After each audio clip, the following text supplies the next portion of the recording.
మీరు చాలా రోజుల నుంచి అంటే సీరియల్ పరంగా కాకపోతే సినిమా పరంగా అవుట్ ఆఫ్ ద బాక్స్ అనే చెప్పాలి. కానీ అంటే మీరు మళ్ళీ రీఎంట్రీ చేయడానికి మీకంటూ మళ్ళీ వచ్చే ఉద్దేశం ఉందని ఇండస్ట్రీకి ఇండికేషన్స్ పంపించాలి కదా. సపోజ్ మీకు నచ్చిన డైరెక్టర్కి ఫోన్ చేయడము, ఫోన్ చేసి మీ సినిమాలు అంటే నాకు ఇష్టం, మీ సినిమాలో చేయాలని ఉందండి, అలా మీరు ఇండికేషన్స్ పంపిస్తేనే కదా మీకు ఒక ఇంట్రెస్ట్ ఉంది అని తెలియజెప్పడం. నేను నా ఫస్ట్ సినిమా టైంలోకి నేను ఎవరిని నాకు ఆఫర్స్ కావాలని అడగలేదు. ఇప్పుడు వెళ్ళి నేను ఆఫర్స్ ఎవరిని అడగలేనండి. అలాగా వెళ్ళి నాకు అవకాశం ఇవ్వండి అంటే అవకాశం అది అలాగే కదా మీనింగ్. అదే అవకాశం అక్కడ అది కాదు, ఒక ఇంట్రెస్ట్. ఒక త్రివిక్రమ్ గారి దాంట్లో చేయాలి, లేదంటే ఒక పూరి గారి దాంట్లో చేయాలి, ఒక కృష్ణవంశీ గారి దాంట్లో చేయాలి, ఇలా ఉంటాయి కొంతమంది ఆర్టిస్టులు దాంట్లో చేయలేకపోయానే. ఒక్కసారి అది ఏదో అడుక్కోవడం అని కాదు కదా అర్థం అక్కడ. అంటే వాళ్ళకి ఓకే నేను కనిపించానంటే ఇప్పుడు మీడియా ఇది చూస్తే కావాల్సి ఉంటే పిలిస్తే నేను వెళ్తాను, కానీ నేనైతే అడగానండి. ఎందుకంటే ఏమన్నా ఎలా చేస్తుందో ఏంటో నేను చేసిన మూవీస్ అవంతా తెలిసి ఉంటుంది ఇండస్ట్రీలో, తెలుగు ఇండస్ట్రీలో తెలుసు. కాబట్టి నేను నా గురించి నేను చెప్పుకోవడం కంటే ఇప్పుడు నేను ఎలా ఉన్నాను చూసి ఓకే ఈ క్యారెక్టర్ మీరు చేయండి ఇస్తే నేను చేస్తాను. కానీ నేను పర్టికులర్గా వెళ్ళి ఎవరిని అడగలేను. ఇస్తే చాలా హ్యాపీగా అంటే నాకు ఏదో ఇది అని కాదు, హెడ్ వెయిట్ అనో వెళ్ళి నేను అడగటం ఏంటి ఆ ఫీలింగ్ కాదు.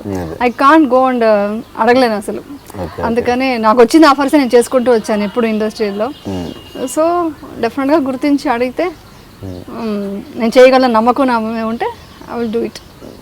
అది నమ్మకం ఉంది ఇండస్ట్రీలో, తెలుసు ఏ క్యారెక్టర్ అయినా చేయగలదు అనేసి నమ్మకం అందరికీ ఉంది. మోస్ట్లీ వాళ్ళకి నేను కనిపించుండను, మోస్ట్లీ వాళ్ళకి గుర్తు వచ్చి ఉండదేమో. ఇప్పుడు సీరియల్ చేస్తున్నాను, ఇంకా యూట్యూబ్లో సాంగ్స్ ఎంత ఉన్నాయి నాది. పర్టికులర్గా ఇప్పుడు దుబాయ్లో సాంగ్ చేశాను, ఉగాది ప్రోగ్రామ్ చేశాను. సో అవన్నీ చూసినప్పుడు వాళ్ళకి ఐడియా వచ్చి ఇవి చేస్తే బాగుంటుంది ఈ క్యారెక్టర్ అని అనుకుంటే అడిగితే నేను చేస్తాను.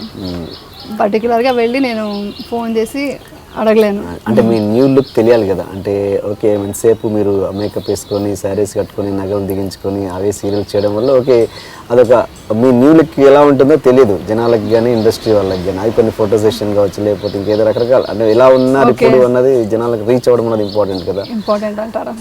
ఇప్పుడు చూస్తారు కదా. నాకు తెలిసి ఇందులో అందంగా ఉండాలని నేను అనుకుంటున్నాను. అవునండి, నేను నేచురల్గా అందంగానే ఉందని అందరూ అంటారు, నాకు తెలియదు, వేరే వాళ్ళు చెప్తేనే తెలుసు నాకు, వాళ్ళు వీళ్ళు చెప్తేనే ఇలాగే రిసీవ్ చేసుకుంటున్నారు అనేది నా ఉద్దేశం. ఇలాగే ఇంత నేచురల్ గా ఉంటేనే బాగా రిసీవ్ చేసుకుంటున్నారు. మేకప్ కాదు అంటే మేకప్ ఉండాలి, అమ్మాయి అంటే మేకప్ ఉండాలి, కానీ అవసరం లేదండి క్యారెక్టర్ కి సంబంధించి. ఇప్పుడు ఆ క్యారెక్టర్ మేకప్ ఉండాలంటే ఉండాలి, ఇంకా డీ గ్లామర్ చేయాలంటే ఇంకా డీ గ్లామర్ చేయాలి. కాబట్టి మేకప్ అవసరం లేదు, బికాస్ ఆ క్యారెక్టర్ మీద డిపెండ్ అయి ఉంటుంది. సో చూడండి నేచురల్ ఇలా ఉన్నాను ఇప్పుడు. సో చూసారు కదా, ఇప్పుడు చూడండి ఇప్పుడు ఇలా ఉన్నాను, ఆలోచించుకోండి.